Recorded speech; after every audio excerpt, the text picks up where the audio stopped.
Hello everybody. Hello, hello, hello. I'm going to read from the screen because the title is one to savour. So here we are, here in Cannes. Film Soho and Cannes Next present a global virtual production summit, Visionaries Fireside, from streaming hits to global blockbusters, how virtual production is empowering film and storytelling visionaries. Can we all say that again quickly? No. Please welcome to the stage Christina Kaspers-Bromer. Put your hands together, come on. Join me, join me, join me. We also have Christina Chong. Come on. Nik Summerer and David Vickery. Come on, guys. Grab a mic, please sit on down. So, let's begin at the beginning. Would you guys mind going around the class and introducing yourselves to our wonderful collection of people here today?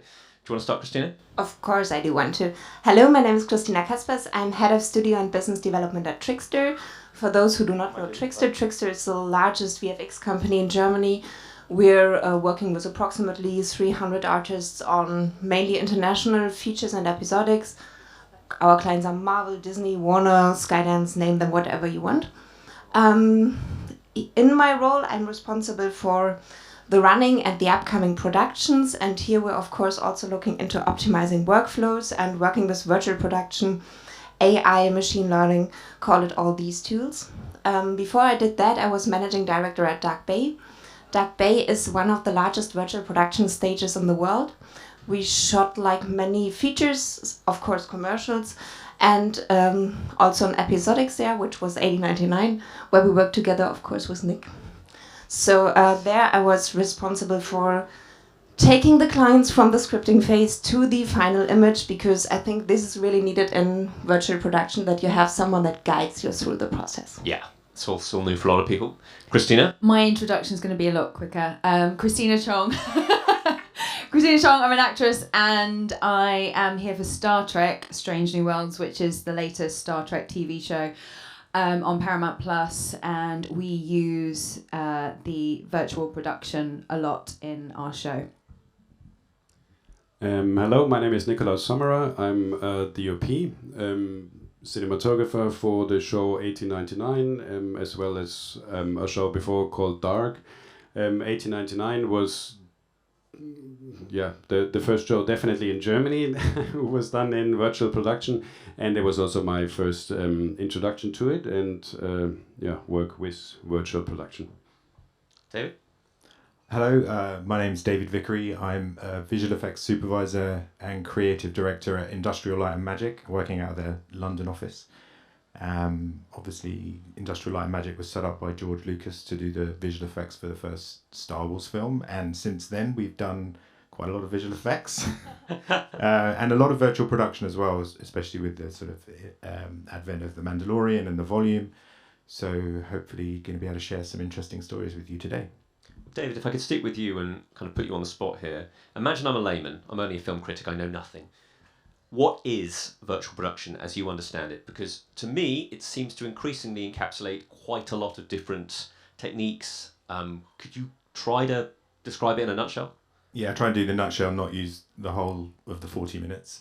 But, so in a nutshell, virtual production is, it is a very broad set of tools, but it is a way of representing a virtual world around a physical set. So that could be through rendering that world on an LED volume. We've all seen behind the scenes clips of The Mandalorian or 1899.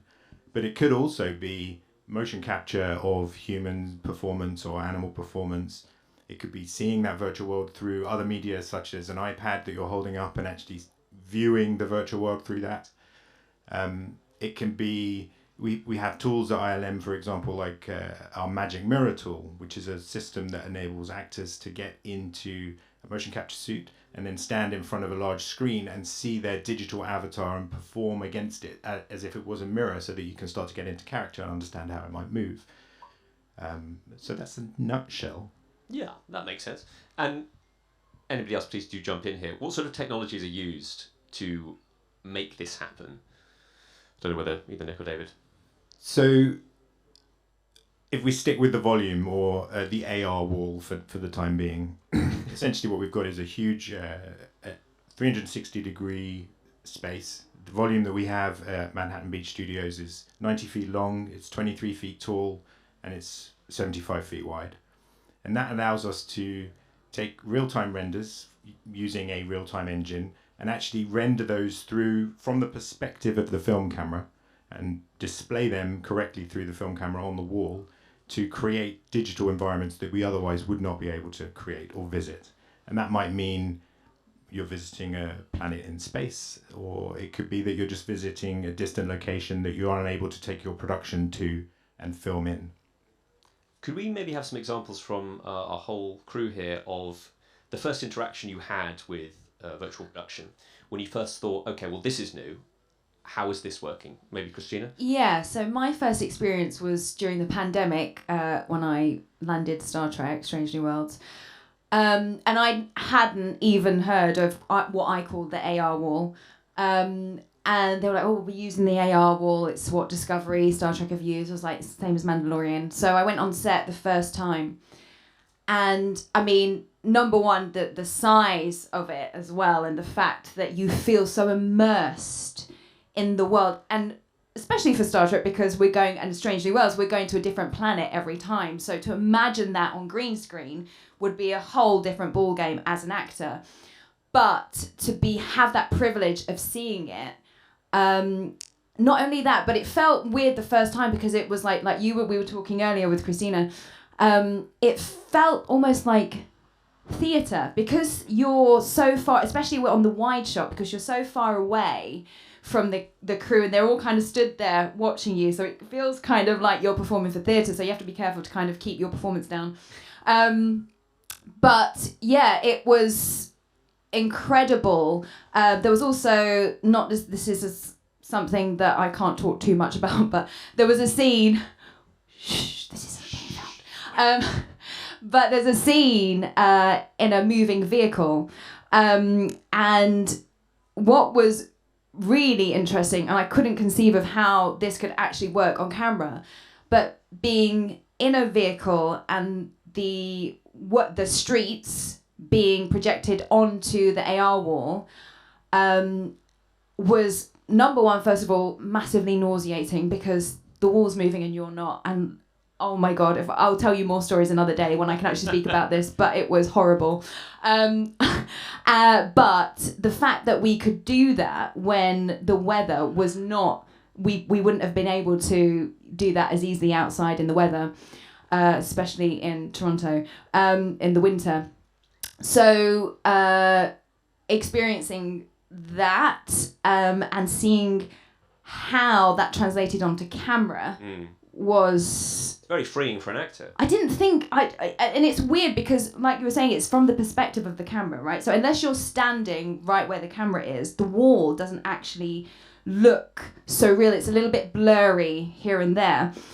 So what I've learned now working with the wall is that if you go and look at playback after your first take, then you get a really good idea of actually what it is you're immersed in. I mean, looking at it, especially when you're on a planet, is great, but to get the full scale of it, for example, there's a scene in season 1 of Star Trek where we're outside on the Enterprise signing the Scorch, and all we had was a block in the middle of the stage, and we could kind of see, but we're looking at each other, we're not looking at the universe, so we couldn't really envisage what it was that we were in. And so the director, that's the first time the director was like, come watch, come have a look. And when you see it from the camera's perspective, it's just incredible. I'm still amazed at how it's a thing. Yeah, it does feel like magic, doesn't it? Yeah, it's a bit magical. Nick or Christina, do you want to talk about your first interaction with it? Well, it's very interesting what you're saying, having the very reduced sets. In our case, it was a little bit different because we really had a proper stage, so right. Everything was stressed in a way. Ragging? It's not a competition. I think it's much easier for an actor actually to understand or have more the feeling that you are on a proper location, right? Yeah. And the location is just going and transition from the physical set into the digital world, and it's just actually one location where you're at.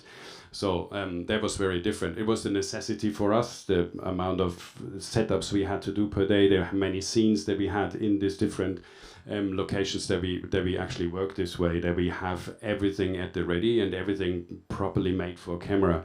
And also in our case, out of budgetary reasons, we had to achieve as much as possible in camera, so that there's really a minimum only for the VFX work. Everybody's saying, well, with virtual production, you put the VFX work from the back side to the front side. Well, to a point, yes, that's true, but in reality, there's a lot of work that needs to be done in the post-production, actually, to really make it work properly.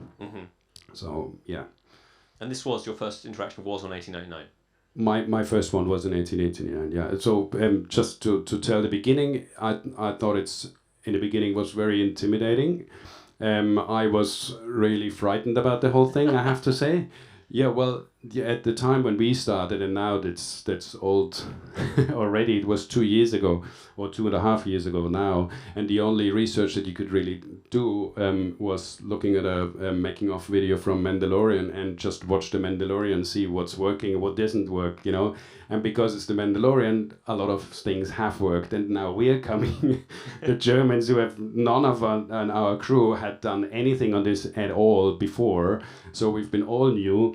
And we knew that the world obviously was going to look at us and see whether we're failing or whether we're successful doing what we're doing.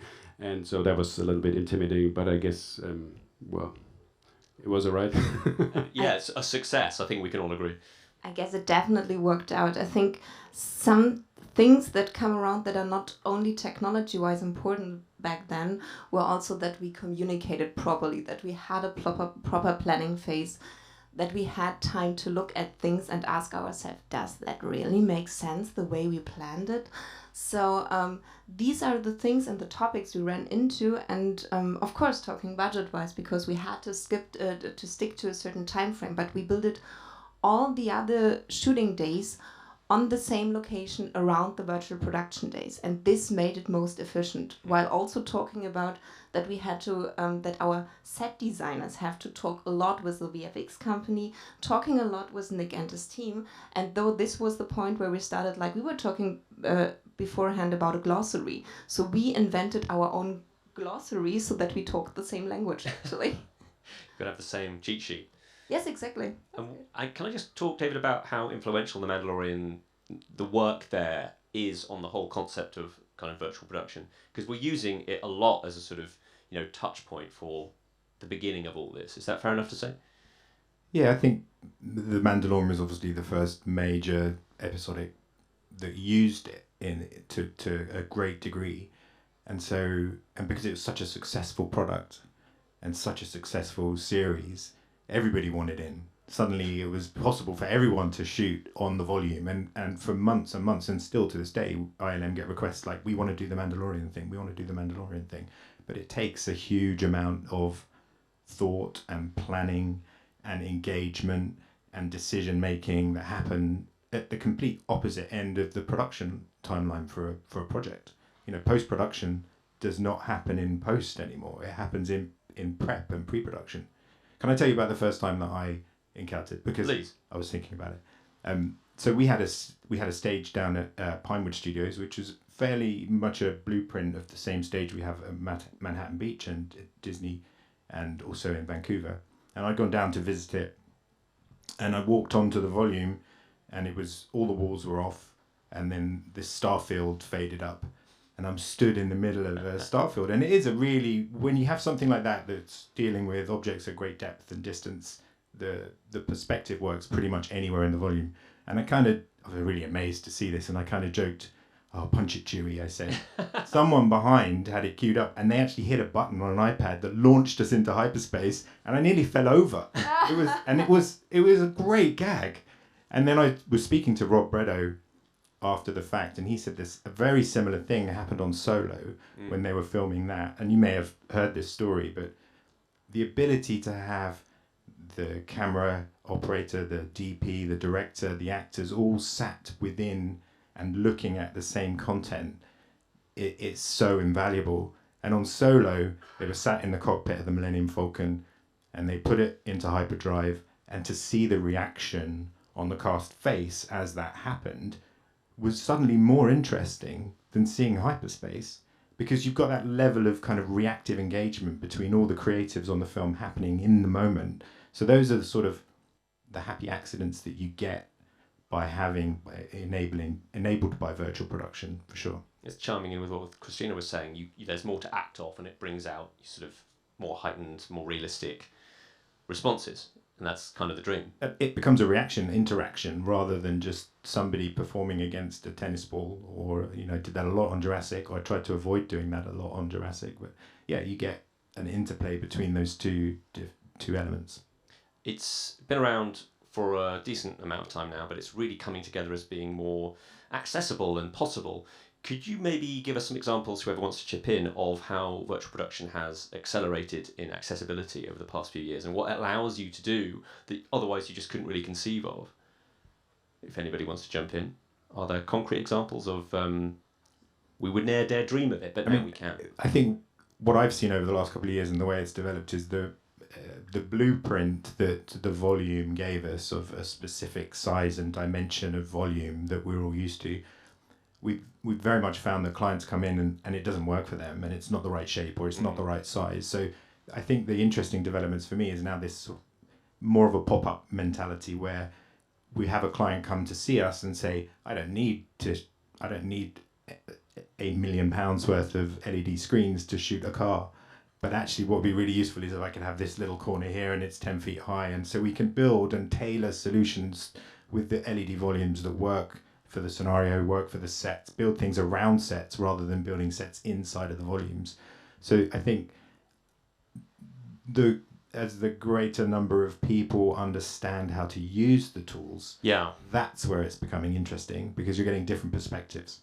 Exactly. This is also the same when, for example, what I find interesting is we're now talking more to writers. Hopefully they soon finish the writer's track. So what's happening is now, when they are normally writing towards a certain budget, they are now having the possibility, for example, to where you have a scene, it's on the Manhattan street, and then you go into an apartment. You have one opening shot on the street, and then everything else is happening in the apartment due to budget reasons. And now you can write this all happening on the street, while also, for example, entering a building in one shot, because you have like the possibility to build outside of a street and inside a building at the same time in a volume, which is way more cost effective than writing it differently and having the same boring apartment that you know from 10 other shows. So these are really the things where it pays off, and where people come slowly, at least in Europe, slowly to the point to understand that. Nik, if we could jump to you, and actually I'm just going to take the moment to remind you guys that in about 20 minutes or so, we'd love to hear your questions. So please do get to thinking. I'm sure you can beat mine. Nik, could you talk to me a bit about VP, as we're calling it, from a director of photography's perspective, and how it's enhanced what you're able to do? Well, obviously there's a lot of very positive things that you can do as a, you know, if you're, it's depending on which location you're in, what you want to shoot, what's necessary. For example, if you're going outside, if you're exteriors, first of all you need to understand, does it make sense to go in a volume with an exterior, or is it better on another place? But if you have it decided that it's gonna go in the volume, the advantage is obviously that you can have a certain time of day that you're shooting, and you're gonna do it for the next 2 weeks, and it's always dawn, you know, of a day. You can change around the background, how you want to have it, where you want to have it, where you want to look at, all these kind of things.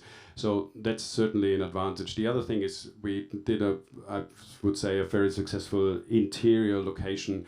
That was fantastic. What we actually built in the volume were just 4 columns and a big set of tables and then kind of entrance portal. Everything else was on the wall, so we created a place that we wouldn't have been able to access in the same way.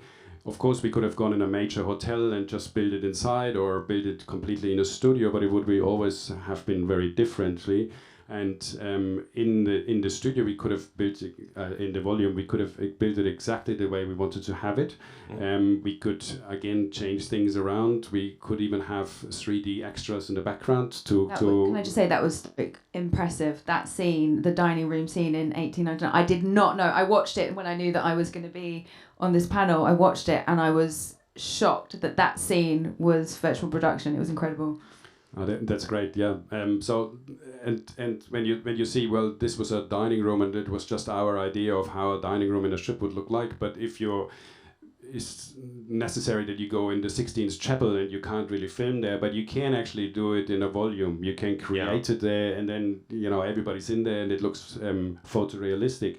So that's pretty awesome, definitely, yeah. And the other things is what you can do with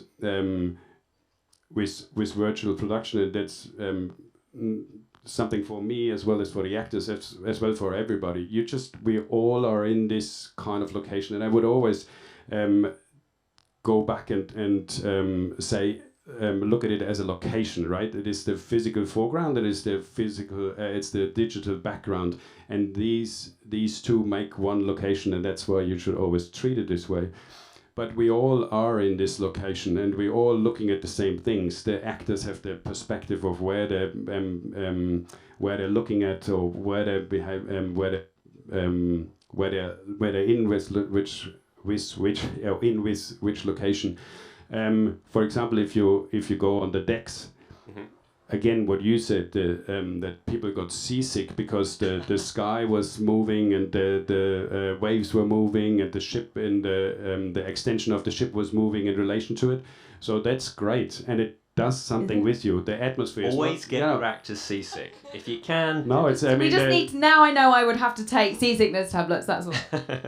The camera operators, they also move in a different way than it would be on a static set and everything. So it's influencing all of us, and that's certainly a big opportunity for all of us to create something great. But also just the efficiencies that you can get through shooting, and you want to turn the boat around, and you're on the volume. It's a button click. You literally turn the world, and that's the same. You can do French reverses. You don't have to move your camera, your rigs, and any lights you've set up. You just spin the world. You can move to any place in the set at any point. And so I think that you can remove the sort of more laborious elements of a shoot, which can take up a lot of expensive time during the course of a day, and actually speed those processes up dramatically. And that's interesting what you were saying about reversing the wall, because obviously that's what we do as well, for the reverse shot. And as an actor, because you're used to, you've blocked it one way, and then they spin the wall, and you're like, hang on a minute. You have to reverse all of your blocking as well, which is something that obviously you don't normally have to do. Yeah. And that's why we decided that's not going to happen for us. So the stage in Berlin was built from scratch, and we've been, as I said before, all really new to it. We'd never worked in it. Nobody of us has. So we ask a lot of questions about, but how would you do this way, and how would you do that way? And one thing was definitely the reverse shots. How would we do reverse shots? And because we have like an 8-episode show, and a lot of times we're coming to the same locations back and again, so how are we going to do the reverse shots? In the normal way, if you don't have a turntable, what we then introduced, you just have to flip and flop the whole set. Right? And it's very complicated, because first you came from the left side as an actor, and now you have to come from the right side. And the things on the table have to be on the other side, we had a turntable, and we just spin the set around 180 degrees. So there was about a minute turning the set. Click, and the background would change, and the crane would already be in the place. The lights would go from the left side to the right side, all via a dimmer board.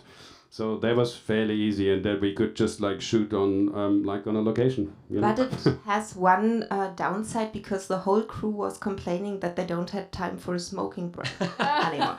That was really a large topic. One other point to that is what we did a lot was also working with physical rain in the volume. Yes, it's possible. It's working out. How? I mean, that sounds. I almost don't believe you. That's actually true. I mean, we have to ask Nik why this is happening, why it's working in camera, but he did magic and it's working. But what was one other aspect to this is when the rain falls down, you have wonderful reflections. that you can use in camera, which you would normally have to pay for, or you don't do it at all. And as I'm looking at it from a budgetary perspective, it's kind of, yeah, great, let's take that one. Yeah. So, but this rain thing was also working great, actually. Yeah, I've seen that happen, and where you're inside a shop looking out onto a green screen and you've got a dirty pane of glass between you and the camera, and like, keep it clean, keep it clean. Can we put water? No water. No It's glass. just going to make it more complicated. Actually, maybe take the glass out altogether.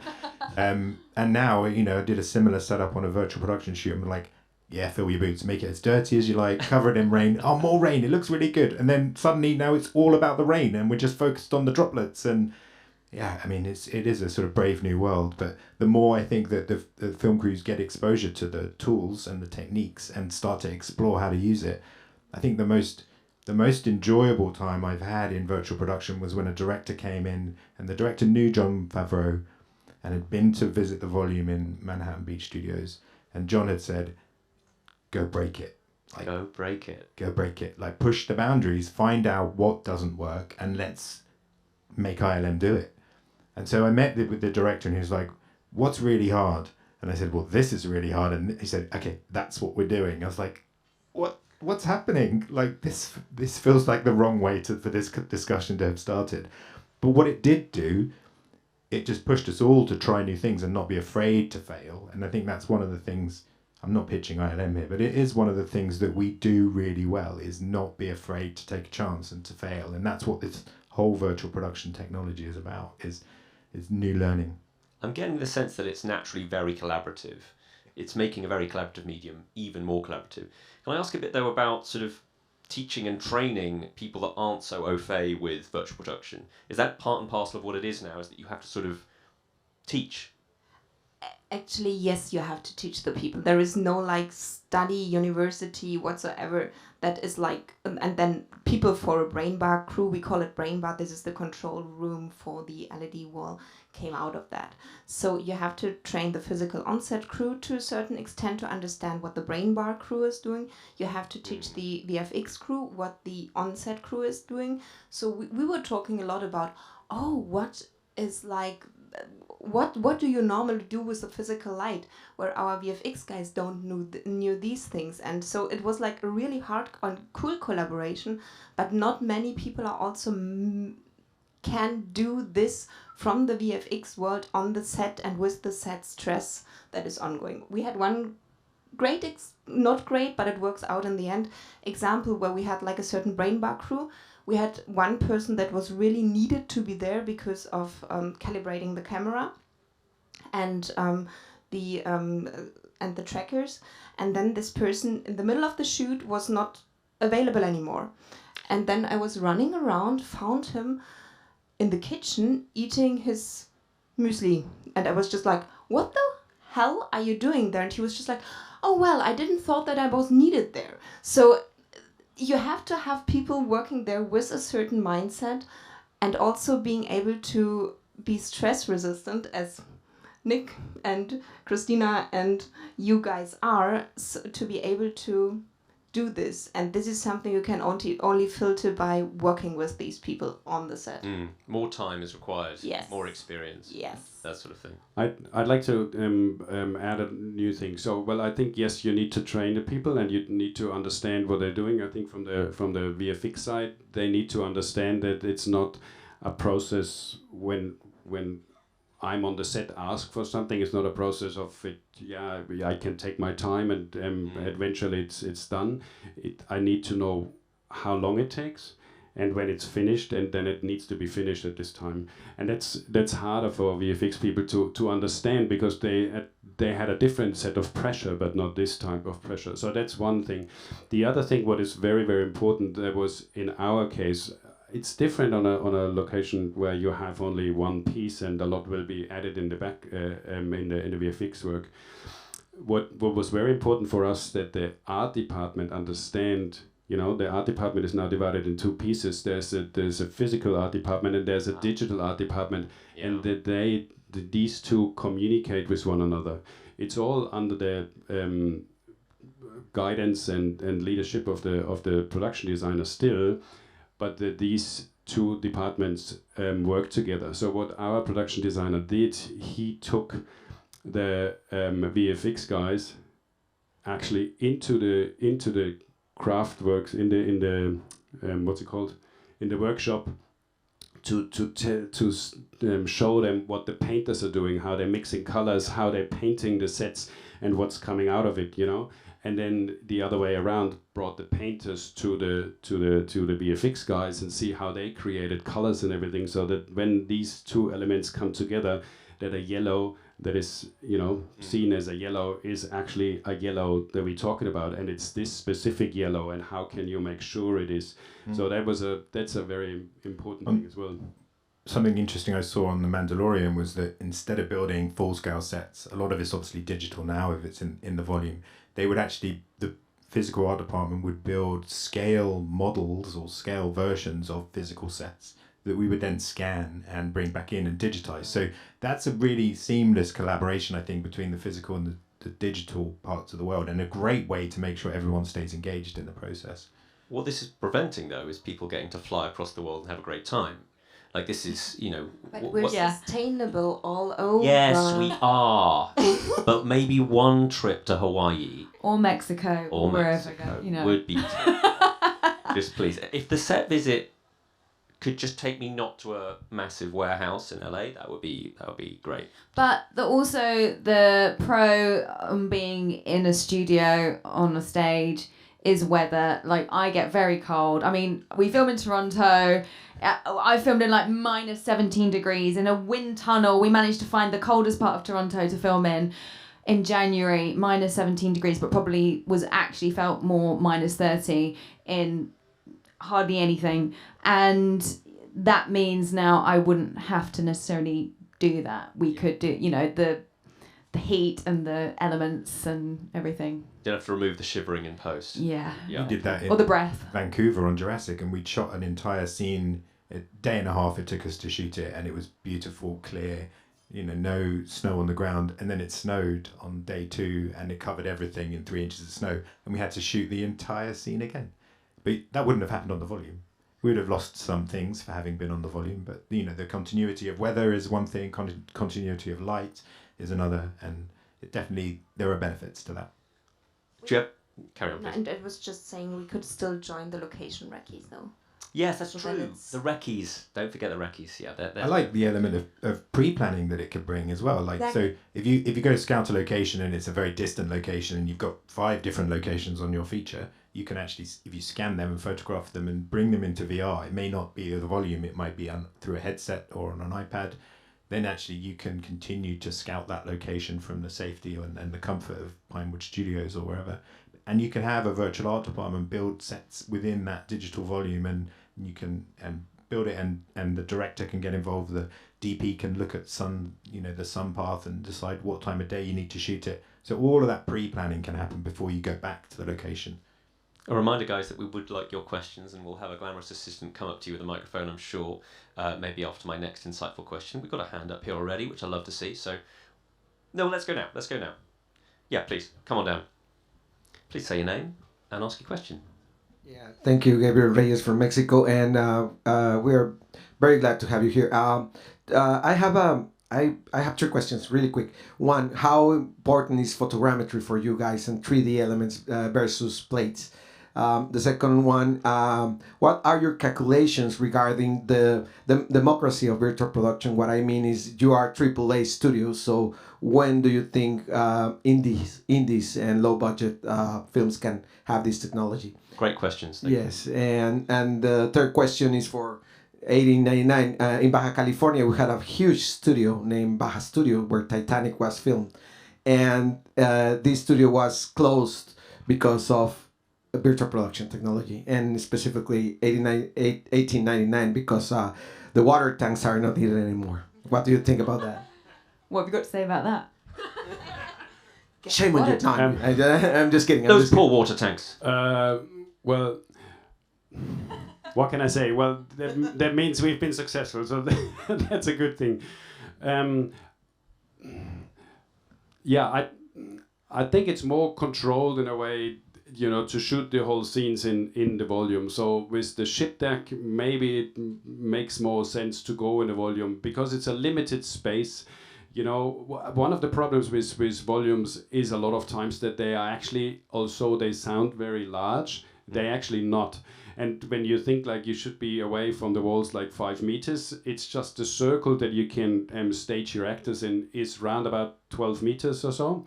And that's not much. Again, it sounds much, but it's just a very static situation. So a ship deck is actually the best location for it because it's limited anyway. And then you have all the elements outside, the weather and everything. I think it's with the volume you have to be careful what actually makes sense to put in the volume. If you want to have a shoot outside on a cruise ship with good weather all the time and it's just like everything's happy and jolly and nice, then probably the volume isn't the best place because it's very, very hard to create believable sunlight, daylight in a volume. But if it's something like in our case, overcast, raining, bad weather, all a little bit like reduced in colors and light in general because it's this mystery thriller, whatever, then maybe it makes more sense to go in the volume. So I don't think it's a good thing that they shut down this studio. And I think it's also, we had, for example, a big storm sequence that still had to be outside, right? Because there were 9,000 liters of water going onto the deck and rain machines. And, well, it was all done in front of green screen because it was just, electricity and water didn't go well in this scale. So there's still needs for it. It's just like, depending on the project, you can't shoot everything in the volume. And you should definitely, and that's for every location, you should really discuss beforehand properly, does it make sense to put it in the volume? You can put it in the volume, but does it make actually sense? What's the benefit of it?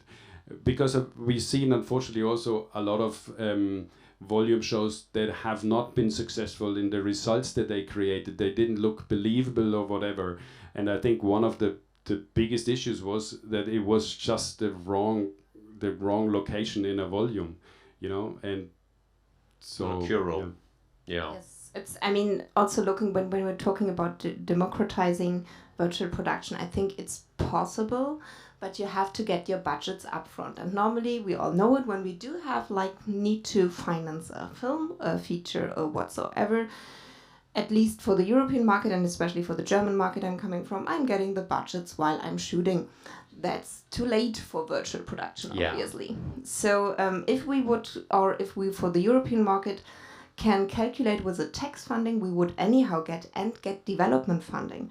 I think this would help a lot to democratize the market because we would have the chance to work upfront and pay the people upfront. And this goes to the funding authorities out here. Please do it, because this is a way that we can make it happen for everybody. Because of course, on the other hand, we have to get, sorry to say it, rid of the studios that are just bullshitting and that are producing low quality for low prices. Yes, that's possible, but you will be disappointed with the outcome of these. So, and you have to be very, as Nik said, fair with your clients, because when I'm shooting, when I have a shoot in Studio Babelsberg where we did 1899, and then where I'm having one shot in a forest, and we have lots of forest around Berlin. So why the heck should I shoot this in a volume? I just go 20 kilometers outside Berlin and have this available. So analyze the script, have an expert with you, look at it and evaluate, does it make sense budget-wise, time-wise, and get a funding, and then I think you can be on the safe side. Easy. Yes, sir. Sim. Any more questions? Yeah. And we will be providing a lot of funding at the end of this right now. Who else would like to ask a question? We have one just here with a microphone in her hand already. Yes, I asked my colleague here. Very efficient, that's what we like. Laetitia Budget from Switzerland, Virtual Switzerland and XR for Europe. I had a question about the processes of virtual production. Obviously, it's also risk management, right? And I wanted to ask about volumetric capture, if you intend to use this as well in your productions as a next step and perhaps a different type of virtual production tool. Yeah, I mean, volumetric capture is obviously it's not a new technology, but it is something that we are starting to look at employing in our virtual production. A lot of it comes down to having a client that comes to us that wants to use that technology. You know, if our own supervisors aren't necessarily in charge of the production, we don't have entirely all the say as to how things will be done. But neural radiance fields are obviously a really big part of that could, you know, be a game changer for us in virtual production and capturing environments, not through photogrammetry techniques, the traditional photogrammetry techniques, but using neural radiance fields could be very interesting, I think. We have a gentleman here with a microphone ready. Hello, Serge Noël from Canada. I have a question about the touch-ups that you need to do in post-production. I understand that when you do your shoot, you do most of it in camera, but not all of it. And this is still a mystery to me. What actually do you do in terms of fix-ups and touch-ups in post-production when you do virtual production?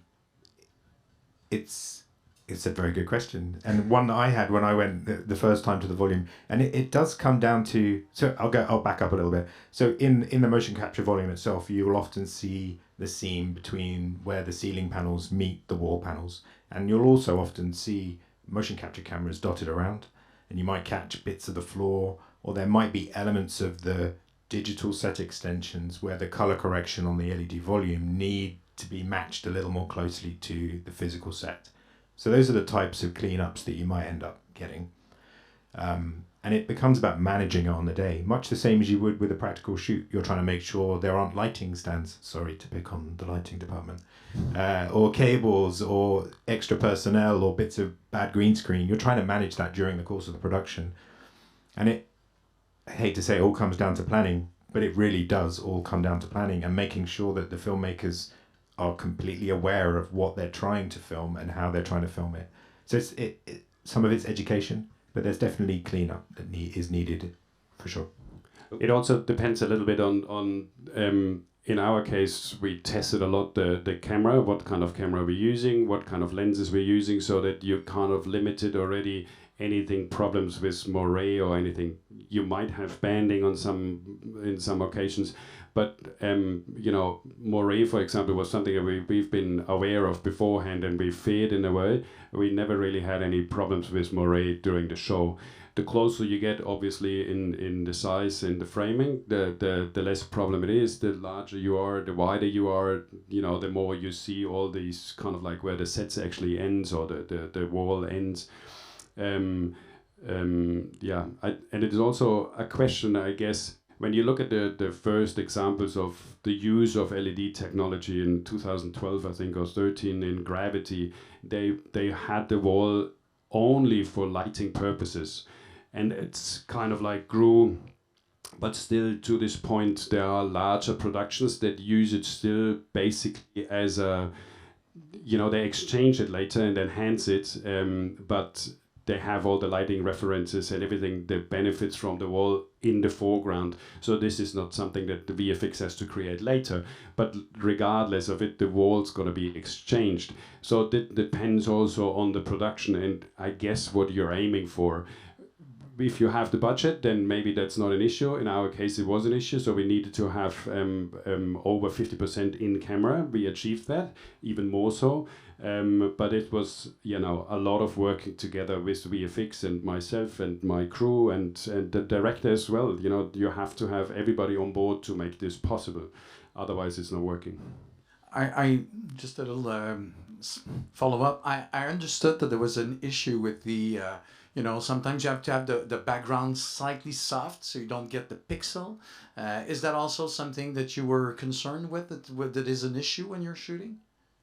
It was not in our case, no.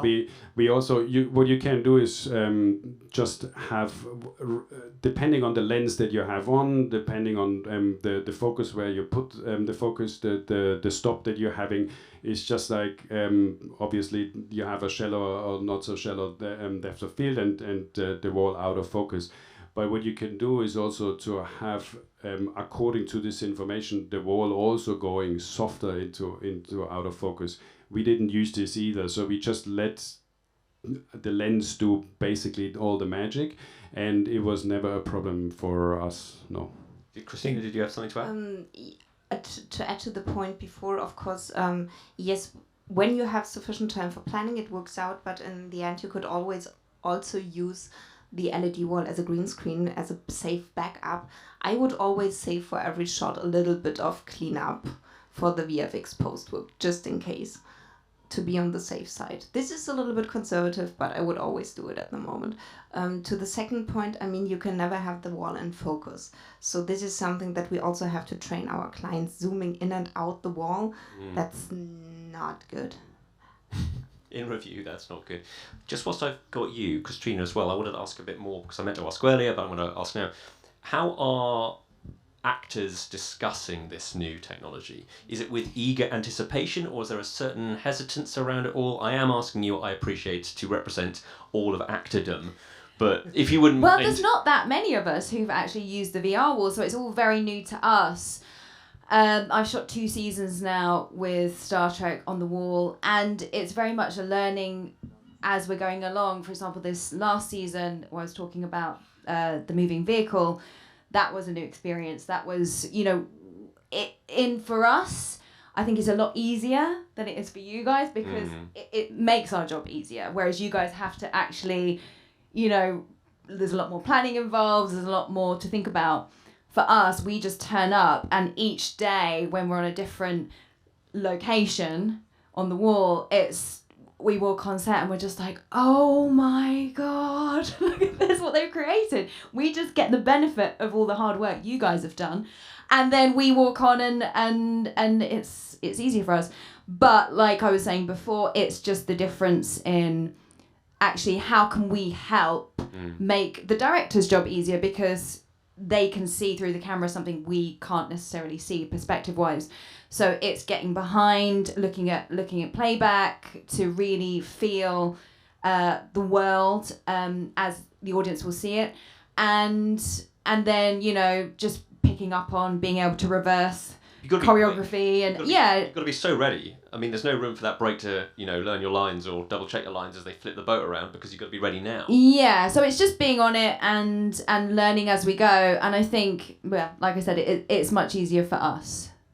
Here's to that. Did we have time for a couple more questions? Just want to triple check where we're at with time. Lady here, who happen to know. Sarah, please. Hi guys. Okay, I just wanted to clarify something because I didn't know if I heard it right. Did you say that it is possible to bring in rain into the volume? Okay, because on Star Trek, I can't ever imagine us bringing in rain into the stage. So I'm just wondering, what does the infrastructure for that look like? So it was actually from a perspective of getting it done from the workshop department quite easy. We just had some like a sprinkler, like you have the sprinklers in the room. But before you go ahead, I'm sorry. Yes. We need to say that we didn't have a LED ceiling. Oh yes. We did. We had movie lights up there, a softbox. So.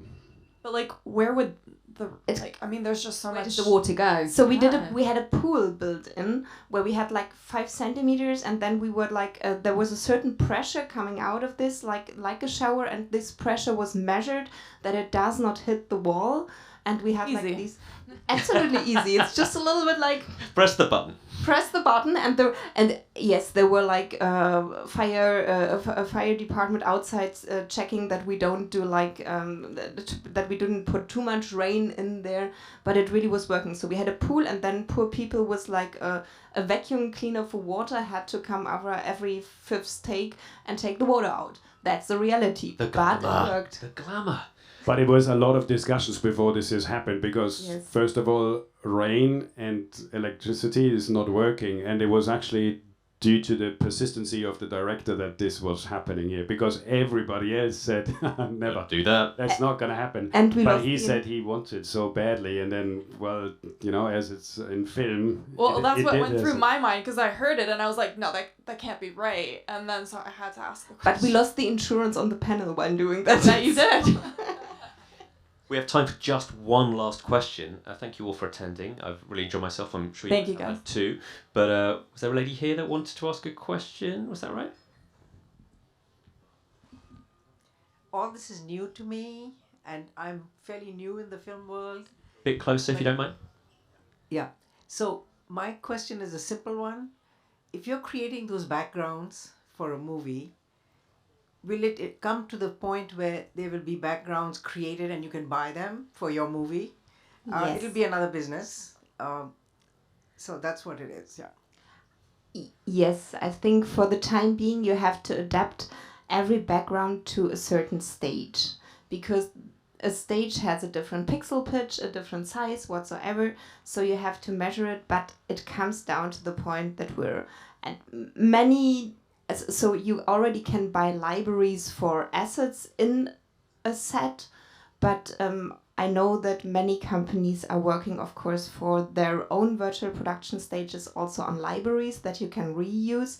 Of course, you always have to adapt them for another film a little bit, because these film might own the property rights of this specific jungle, so you have to add like 10 more palms to it, I don't know, but you can use these, and yes, it comes to the point, which would then also democratize a little bit more the virtual production world. You need a Vulcan? We've got a Vulcan, we can do that. Yeah, we can get you Vulcan. Yeah. It's easy, you want a jungle, we got Can. Guys, thank you so much for attending this very special event. Please put your hands together for our wonderful guests here today who've been brilliant. And please have a great rest of your festival. Thank you so much.